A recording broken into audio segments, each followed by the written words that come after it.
అందరికీ నమస్కారం. Welcome to Dinavahi news channel. భారత రాజ్యాంగంలోని 14వ ఆర్టికల్ చట్టం ముందు అందరూ సమానులే. భారత భూభాగంలోని చట్టాలు సమానంగా రక్షణ ఇవ్వడానికి, రక్షణ పొందడానికి ప్రతి పౌరుడికి హక్కు ఉంది అని చెప్తున్నాయి. అది నిజమేనా? నిజంగా అందరూ సమానులేనా? రాజ్యాంగం చెప్పినప్పటికీ అది నిజంగా అమలు జరుగుతోందా అన్నదే పెద్ద ప్రశ్న. ఇప్పుడు సామాన్య ప్రజలలో బాగా నలిగే ప్రశ్న, అందరికీ సమాన హక్కులు ఉన్నాయా? ఆర్టికల్ 14 అందరినీ సమానంగా చూస్తోందా అన్నదే ప్రధాన ప్రశ్న.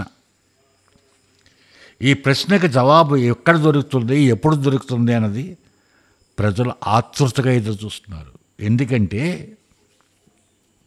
హైదరాబాద్లోని సిబిఐ కోర్టులో విచారణ ఎదుర్కొంటున్న మాజీ ముఖ్యమంత్రి జగన్మోహన్ రెడ్డి గారు మరోసారి అంటే 14 నవంబర్ 2025 కోర్టు హాజరు కావాలి అని ఆదేశం ఇచ్చింది కోర్టు. ఆ ఆదేశానికి నాకు వీలు పడదు, నాకు ప్రత్యేక హాజరు నుంచి మినహాయింపు ఇవ్వండి అని మెమో పెట్టారు. మళ్ళీ ఇది కొత్తగా పెట్టింది కాదు, చాలాసార్లు పెట్టారు. ఇది ఒకసారి కాదు, ఇలాంటి మినహాయింపులు ఆయన తరచూ అడుగుతూనే ఉన్నారు.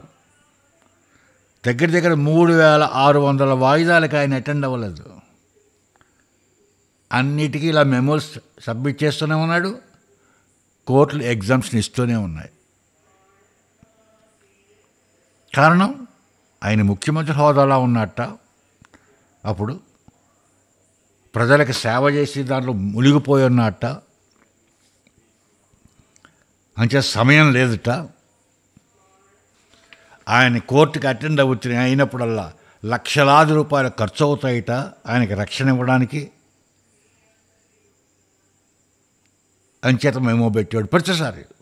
ప్రతిసారి కోర్టు ఇస్తూనే ఉండేది. మరి అదే సామాన్యుడికి కోర్టులో ఇస్తాయా? ఇవ్వవు. స్పెషల్ ప్రివిలేజ్ కొంతమందికి.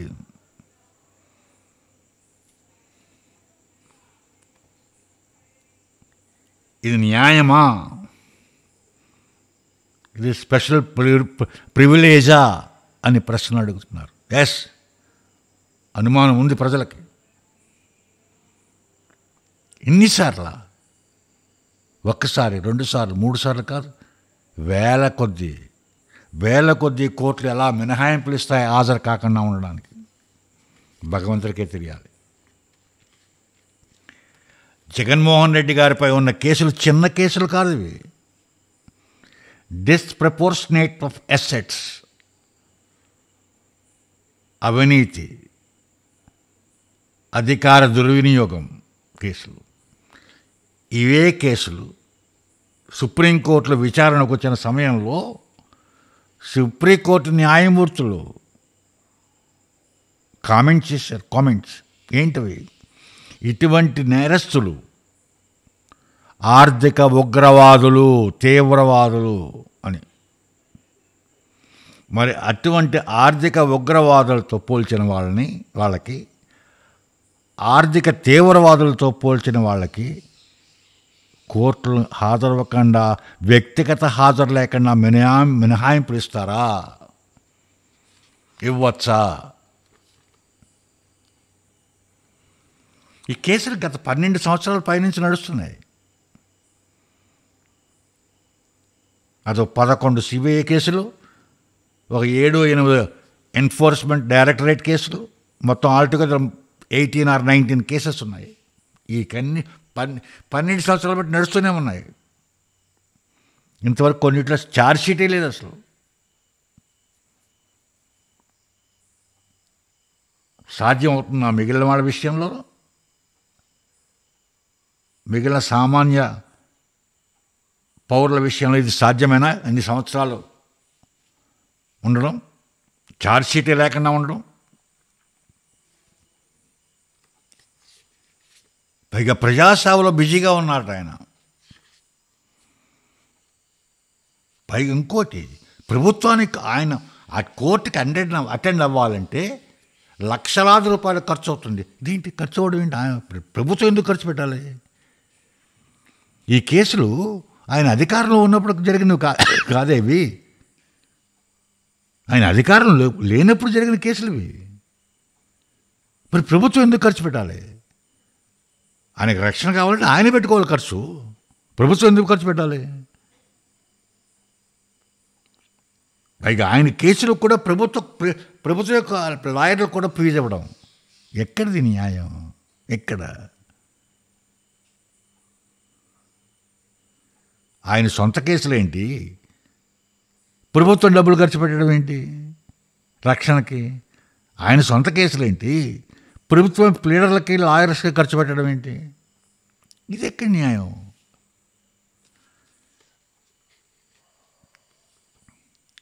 మరి ఇప్పుడు మళ్ళీ అలా 14వ తారీఖున అటెండ్ అవ్వకుండా నాకు మినహాయింపమని అడిగాడు.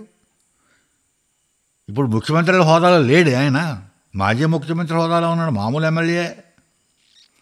ఆయనకేం ప్రత్యేకమైన విధులేం లేవు.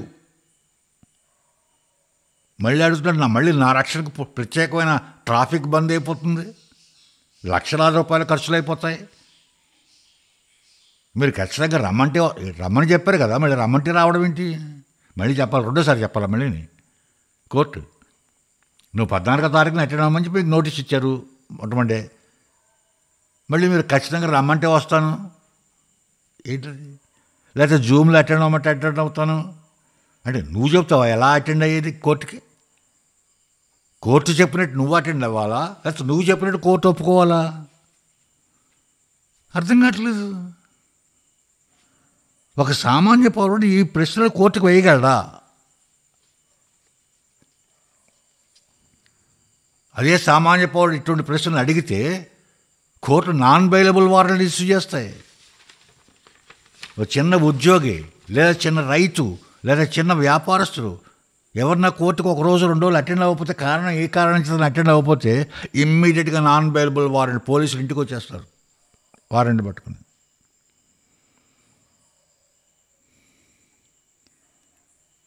మరి విశ్వాసం, కోర్టుల మీద విశ్వాసం పోయినట్లు కాదా ప్రజల్లో ఇటువంటి భేదం వల్ల?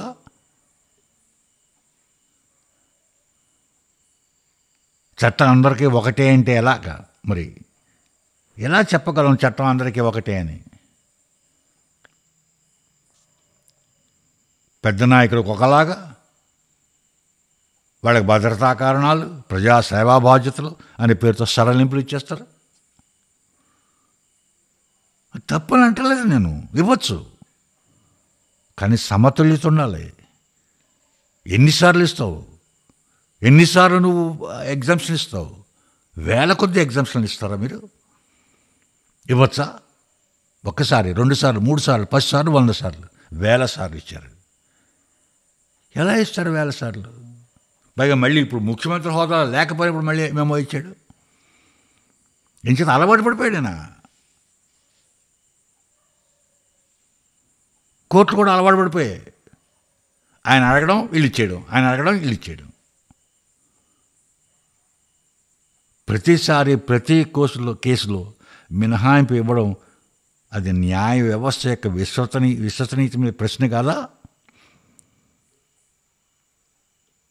సామాన్య ప్రజలు ఏమనుకుంటారు కోర్టుల గురించి, న్యాయస్థానాల గురించి? అలా ప్రతిసారి మినహాయింపులు ఇస్తూ పోతూ ఉంటే ప్రజల నమ్మకం కోల్పోతే అది కోర్టుల గౌరవానికి, న్యాయ వ్యవస్థ ప్రతిష్టకి భంగం వాటిల్లుతుంది. న్యాయ వ్యవస్థ మీద నమ్మకం పోతే ఇంకా ప్రజాస్వామ్యమే లేదు.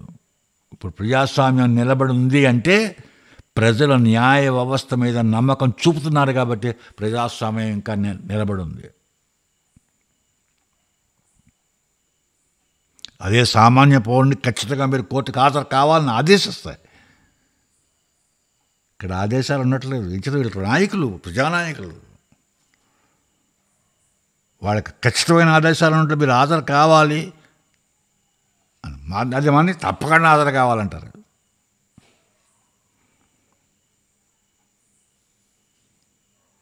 సామాన్య కుటుంబీకులు కోర్టుకు భయపడిపోయి తమ రోజువారీ వేతనాన్ని కూడా ఖర్చు పెట్టుకొని, ప్రయాణాలకు ఖర్చు పెట్టుకొని, దూరం అనక, దగ్గర అనక, నడకనక, వేరనక, బస్సు అనక, ట్రైన్ ఏది పడితే అది పట్టుకొని ఆ కోర్టులకు అటెండ్ అవుతారు కేసులకి. ఇంకిత న్యాయ వ్యవస్థ అంటే గౌరవము, న్యాయ వ్యవస్థ అంటే భయము, న్యాయ వ్యవస్థ మీద నమ్మకము.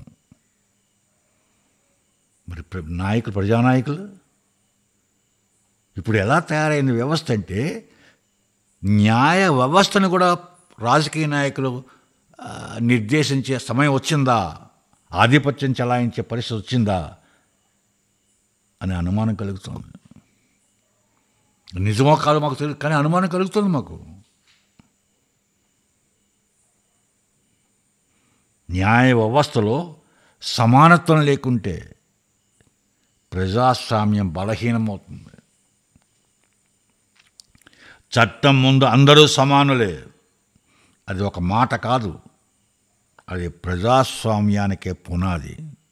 అందుచేతే ప్రజాస్వామ్యానికి పునాది కాబట్టి పివి నరసింహారావు గారు ప్రధానమంత్రి హోదాలో సుప్రీంకోర్టుకి అటెండ్ అయ్యారండి. ప్రధానమంత్రి హోదా, సుప్రీంకోర్టుకి అటెండ్ అయ్యారు. అంతకన్నా గొప్ప విషయం, మాజీ రాష్ట్రపతి, దేశానికి అధ్యక్షులు వివి గిరి గారు సుప్రీంకోర్టుకి అటెండ్ అయ్యారు.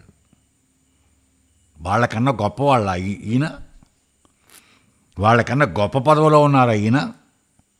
వాళ్ళకన్నా గొప్పవాళ్ళు కాదు, వాళ్ళకన్నా గొప్ప పదవిలోనే ఈయన లేడు. అటువంటి వాళ్ళే ప్రధానమంత్రి హోదాలో, దేశ రాష్ట్రపతి హోదాలో వాళ్ళు కోర్టులకు అటెండ్ అయ్యారండి. అదే న్యాయ వ్యవస్థపై గౌరవము, అదే న్యాయ వ్యవస్థకి ఇచ్చే గౌరవము, రెస్పెక్ట్, ఆ వ్యవస్థపై నమ్మకము. అందుకే ఆ ప్రధానమంత్రి హోదాలో ఆయన అటెండ్ అయ్యారు, రాష్ట్రపతి హోదాలో వివి గిరి గారు అటెండ్ అయ్యారు. మరి మీరు అంతకన్నా పెద్ద పదవి కాదు కదా మీరున్నది, అంతకన్నా గొప్పవాళ్ళు ఏం కాదు కదా మీరున్నది. వాళ్ళతో పోలిస్తే మీరు ఎంత వాళ్ళండి. మీరేమంటున్నారు ఇప్పుడు? నేను వస్తే అటెండ్ అవుతే ఏమవుతుంది? మీరు వస్తే అటెండ్ అవుతే ఏమవుతుంది? ఈ ఆకాశం మీద పడిపోదు కదా, కింద పడిపోదు కదా, సునామీలు రావు కదా, భూకంపాలు రావు కదా. ఆఫ్టర్ ఆల్ మీరు ఒక హ్యూమన్ బీయింగ్. కాకపోతే మీ నాన్న దగ్గర నుంచి రాజకీయాల్లో ఉన్నారు, డబ్బులు సంపాదించారు కాబట్టి మీకు కూడా 10 మంది వంది మాగదులు ఉండొచ్చు. మాజీ ముఖ్యమంత్రి హోదాలో ఉన్నారు కాబట్టి మీకు కూడా వంది మాగదులు ఉండొచ్చు. అంతేగాని ఏం ఆకాశం కింద పడిపోదు కదా. మీరు అటెండ్ అవుతే కోర్టుకి అటెండ్ అవుతాయి. మా శరీరం కోస్తే ఏం వస్తుందో మీ శరీరం కోసినా అదే వస్తుంది, తేడా ఏం రాదు. అర్థం కావట్లేదు అసలు. మీరు చెప్పి మాటలు వింటుంటే నాలాంటి చదువుకున్న వ్యక్తికి అర్థం కావట్లేదండి. కోర్టులు ప్రభుత్వాల రక్షణ కల్పించలేవు, ప్రభుత్వం ట్రాఫిక్ బందులైపోతాయి. ఏంటి మాటలు? అవసరం వస్తే జూమ్లో అటెండ్ అవుతాను నేను. మీకు అవసరం ఏంటండి? కోర్టు చెప్పినట్టు మీరు నడవాలి, మీరు చెప్పినట్టు కోర్టులు నడవవు. మీరెవరు ఎలా అటెండ్ అవుతారని చెప్పడానికి?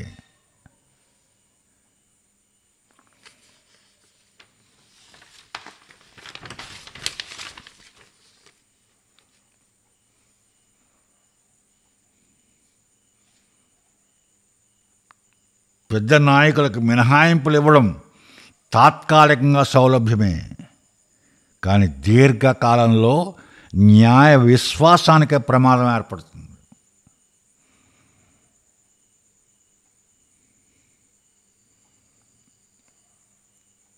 ఆఖరిగా చెప్తున్నాను, హోదా ఎంత పెద్దదైనా చట్టం అంతకన్నా పెద్దది. మీ హోదా ఎంత పెద్దది? ఏ హోదాలో ఉన్నారు మీరు ఇప్పుడు? మొన్నటి వరకు ముఖ్యమంత్రి హోదాలో ఉన్నారు, అంతకుముందు ఎమ్మెల్యే హోదా, అంతకుముందు ఎంపీ హోదా, మొన్న ముఖ్యమంత్రి హోదా, ఈవేళ మళ్ళీ మామూలు ఎమ్మెల్యే హోదా. ఎంత హోదానే ఉన్నామండి. ప్రధానమంత్రి కన్నా పెద్దది రాజ్యాంగం, రాష్ట్రపతి కన్నా పెద్దది రాజ్యాంగం, చట్టం. మీ హోదా ఎంత పెద్దదైనా కానివ్వండి, మీకన్నా పెద్దది కదా చట్టం. ఆ చట్టం పెద్దది కాబట్టి న్యాయ వ్యవస్థకి అంత విలువిచ్చింది. అందుకే న్యాయ వ్యవస్థ ఎప్పుడు బలంగా ఉండాలి. దాని సమానత్వమే ప్రజాస్వామ్యం యొక్క ఆత్మ. దాన్ని చంపేస్తారాగండి. ప్రజాస్వామ్యం చచ్చిపోతే ఇంకేముంది? ఇంకా ఏం లేదు. ఇంకా అంటే కోర్టులు, న్యాయస్థానాలు ఆలోచించాలి. సమానమైన న్యాయం అందరికీ కలగచేయాలి. అది పెద్దవాడైనా, చిన్నవాడైనా, అడుక్కునేవాడైనా, కోటేశ్వరుడైనా, పేదవాడైనా, సామాన్యుడు ఎవడైనా సరే అది అందించినప్పుడు న్యాయస్థానాలకు కూడా ఏం గౌరవం ఉండదు. ప్రజల్లో నమ్మకం బలహీనపడుతుంది. అది మంచిది కాదు, దేశానికి మంచిది కాదు.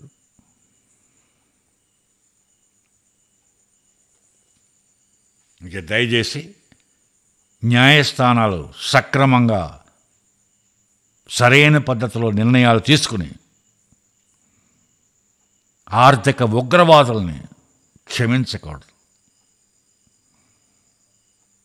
ఆర్థిక తీవ్రవాదుల్ని క్షమించకూడదు. వీళ్ళ దేశద్రోహుల కన్నా ఎక్కువైన వాళ్ళు వీళ్ళు. అంచేత సరైన నిర్ణయాలు తీసుకుంటాయని న్యాయస్థానాలు తీసుకోవాలని కోరుతున్నాను. అఫ్కోర్స్ మేము డిమాండ్ చేయడానికి కూడా మాకు హక్కు ఉంది. ప్రజలుగా డిమాండ్ చేస్తున్నాను. ప్రజల తరఫున డిమాండ్ చేస్తున్నాం. మేము స్పెషల్ ప్రివిలేజ్ ఎవరికి ఇవ్వకండి. న్యాయస్థానాలు సమతుల్యత పాటించండి. ఇదే మిమ్మల్ని కోరేది, మిమ్మల్ని ప్రార్థించేది. ఒక సామాన్య పౌరుడిగా మిమ్మల్ని ప్రార్థించేది ఇదే. సమతుల్యత పాటించండి, న్యాయం అందరికీ సమానంగా జరిపించండి. జై హింద్. ఈ వీడియో అందరూ చూస్తారని, చూసి మీ అభిప్రాయాన్ని కామెంట్స్ ద్వారా తెలియపరుస్తారని ఆశిస్తున్నాను. అలాగే తెలియచేయాలని కోరుతున్నాను. మరి అందరూ సబ్స్క్రైబ్ చేయాలి, బెల్ ఐకాన్తో సబ్స్క్రైబ్ చేయండి. సహకరిస్తారని ఆశిస్తున్నాను, సహకరించాలని కోరుతున్నాను. జై హింద్.